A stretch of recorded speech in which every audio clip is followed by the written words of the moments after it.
What's up, guys? Welcome to Daily Dose of Reddit. This is your host, Zach, and today's subreddit is r/ProRevenge. Alright, this story's called Manager Bullies Me for Several Months Until I Finally Quit. I Made Sure to Get Him Fired. Obligatory, English is not my native language, apologies for my mistakes and grammar. This happened around 2016. I'd, at the time 25-26 male, been without a job for a while, looking for a better paying job than I had before, and I found one at a camera security company that was looking to hire someone for the service desk. I went for an interview and got a call back later that day. If I wanted the job, it was mine. Now, my new manager was an ex-military, specifically ex-army, not American, just pointing that out. He really didn't like having people disagree with or go against him, a thing I was very unaware of when I took the job. For 2 to 3 months, everything was going well. The manager was cordial and seemed to really enjoy having me there. I worked my butt off every day, as the software we were working with was unknown to me. So I studied a lot and even went overseas to another country to follow a course and succeeded on my exams. However,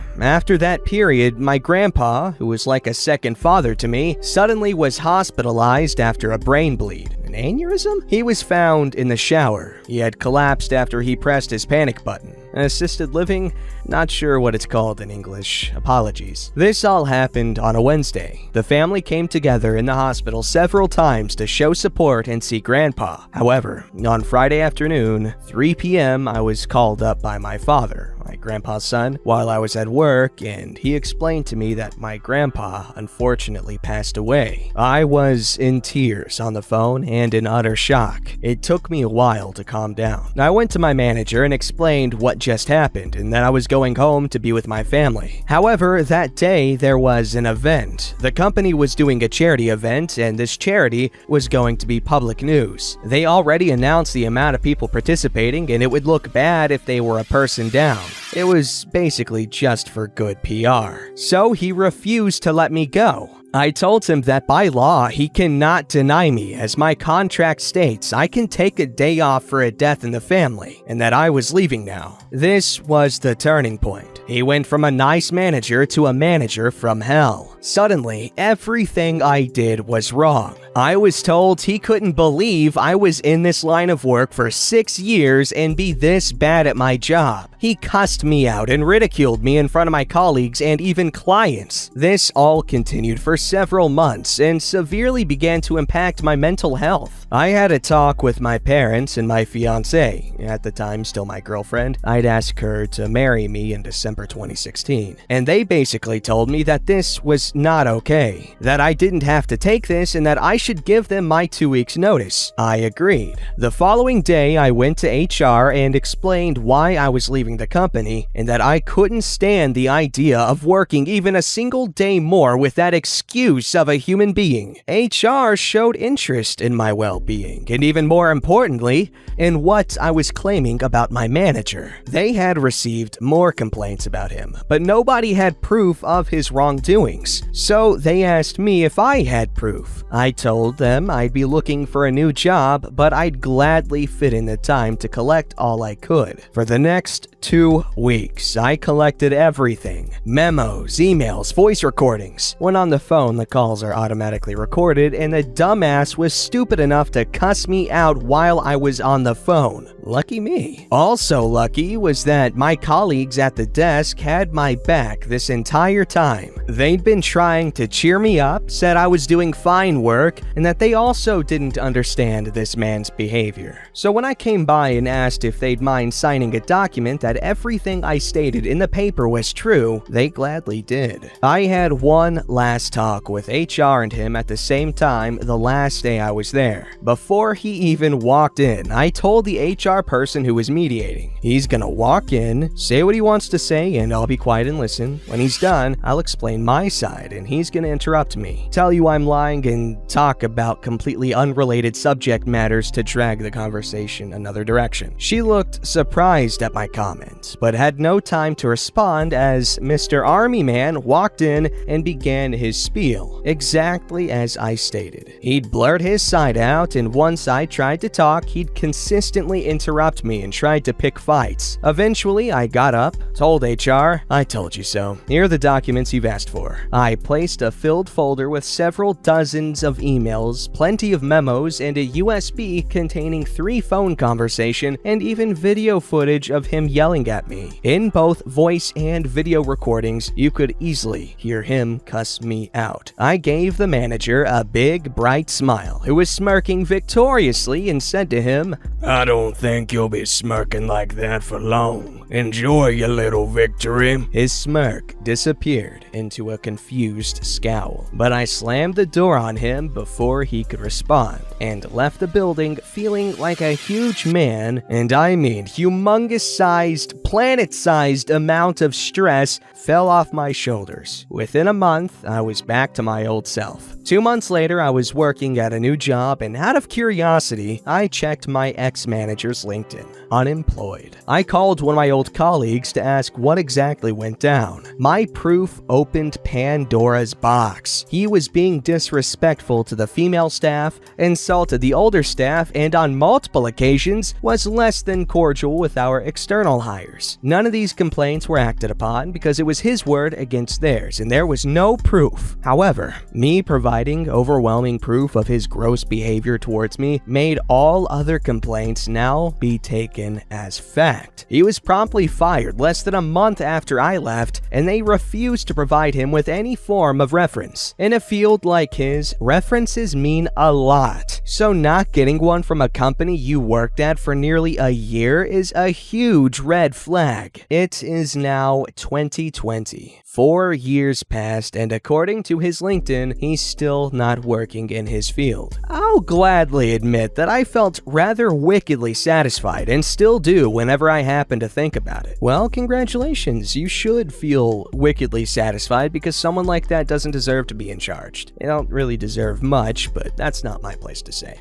Alright, this story's called Fake a Broken Arm, I'll Get You Deadlined. Years ago, back in high school, I worked in a retail hardware business, along with a few part-time guys going to college. One of our jobs was accepting deliveries from the corporate warehouse. Because the truck was full of merchandise, some for our store, some for other stores, we weren't allowed to go into the trailer. The truck driver was responsible for going into the trailer and pushing the boxes of merchandise onto the rollers, where we would then take possession, check them against the bill of lading, and then sign off receipt of the items. It was a smooth process until a new truck driver was hired. He was your stereotypical truck driver. Big belly, greasy hair, a loud mouth, and constantly smoking. And he was lazy. The first time he arrived, he told us to unload the truck ourselves, went to the crapper, and stayed there for over 30 minutes. I unloaded the truck. It took far longer than normal, but I was diligent and did not remove any items that were not ours. This continued for several weeks, and the unloading process took away time that we could have used putting merchandise on the shelves. The boss finally had enough and called corporate. The driver must have been reprimanded because when he backed into the loading dock the next week, he hopped in the trailer, set up the rollers, and began unloading. But he was going to get even.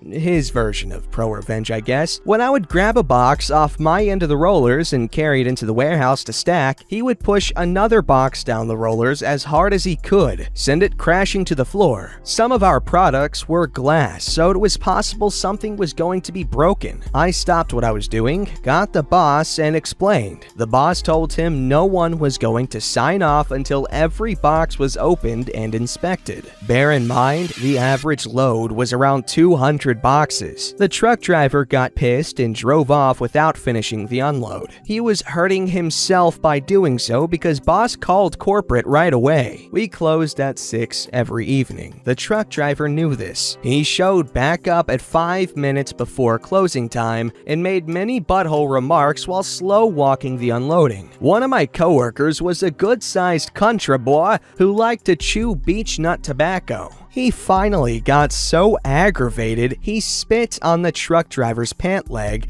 and told him to or else he'd whoop his ass. He shut up, but for the next 3 or 4 months, whenever he showed up, there was some kind of conflict. He would go out of his way to make the simple act of unloading a truck as difficult as possible. Fast forward to December. It was cold, and the delivery was twice the normal size. Christmas season. He parks, gets out, and informs us his arm is broken, and therefore he is not going to help with the unload. I was ambivalent, but my big country coworker was tired of this man's nonsense. What the truck driver did not know was that there was a state trooper in the store shopping. He was a close friend of my coworker, who had gone out front to find him and told him about this truck driver. Little did any of us know, in my state, you cannot legally drive a big truck unless both arms are in working order. ADA may have since changed this law, I don't know. The trooper came back to the loading dock and demanded to see all of his paperwork. He then conducted an inspection of the truck. I learned a lesson that day. Tickets from state troopers are expensive as hell. Truck driver got 3, and then the trooper held his license and deadlined his truck until he went to the hospital and got a clean bill of health on his arm. He had to pay for a cab to the hospital because none of us would drive him there. Little did he know, after he left, the trooper took the truck driver's license and paperwork, stuck it under the windshield wiper, and left. The truck driver came back 3 hours later with paperwork. We can only assume that he had to go to the emergency room and get x-rays. He was extremely pissed when he learned what the trooper did. He was even more pissed that we were laughing at him and stood in front of the store, waving at him as he drove off. We never saw him again.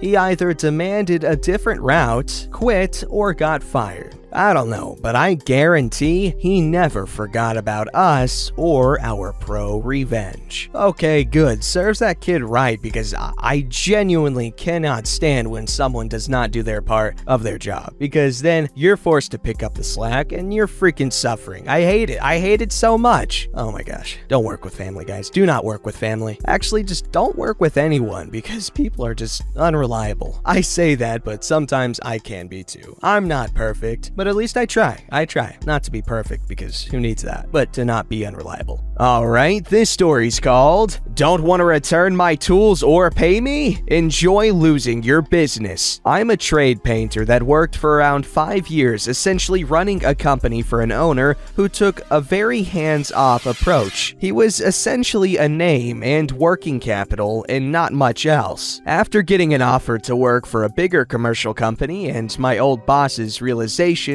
he would have to run his own company as there really wasn't anyone else in-house that was qualified, he resorted to acting like a child to try and make me stay. Made me run around the world to receive my final pay, which I never even got, and refused to return my tools spread throughout various jobs. Revenge time. As luck would have it, an even better offer from an even bigger company ended up in my lap that wanted to subcontract me a very substantial amount of their work, but I'm gonna need more employees than that.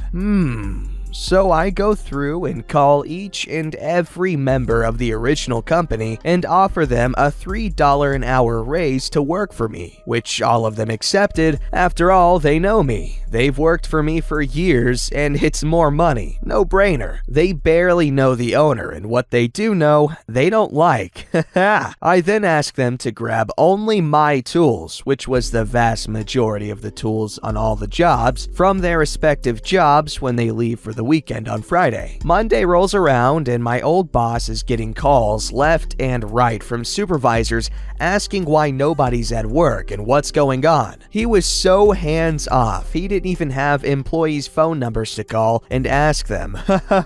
My butt's on the ground. He's essentially without employees and little to no tools to complete any jobs at this point. Fast forward 6 months and his company has now closed. He's lost all his work. His new addition to his house has come to a grinding halt halfway through construction. He's hurting big time. I never got my last check, but I did get a great group of workers and a company of my own. So I guess I'll just call it even. Wow, so you You guys really tore the rug out from underneath him. Good job.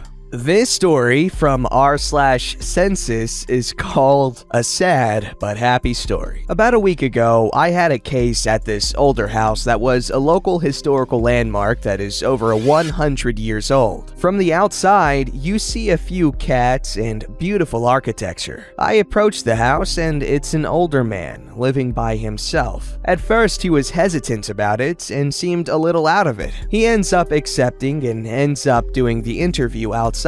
Throughout the interview, I ask if anyone is living there, and he says it was just him, and his cats being the only reason he is still living. He ends up telling me about his wife and his children. His wife passed on, and children rarely visit. I sympathized with how he was feeling, and he finished up the interview. I say thank you for his time, and he says, Please don't go. I'm all alone. Please have a seat and talk with me. I end up talking to him for about 10 minutes about where I have traveled since he was interested in where I had been. We talked about his cats and how different life is from when he was born. He was in his 90s. I have to move on to my cases, and he thanked me for stopping by for talking to him. No one wants to sit and talk with an old man like myself, and it means a lot, young man. He asked if I see anyone nearby to ask if they would like to talk to him. As I'm leaving, he yells out, What is your name? I tell him my name, and he says, Thanks, OP. You are an amazing young man, and I hope to talk with you again sometime. Oh, okay, well that is kind of sad. But it is nice that he got some human interaction going on for at least a little bit. I'm sure there are clubs and stuff for people in his situation, and I'm sure there are many people that would love to spend time and talk to him, every now and then. So, I don't know. If he's able to, he should probably get that set up, but, well, he probably would have by now. Don't forget to like, subscribe, and hit that bell to never miss an episode.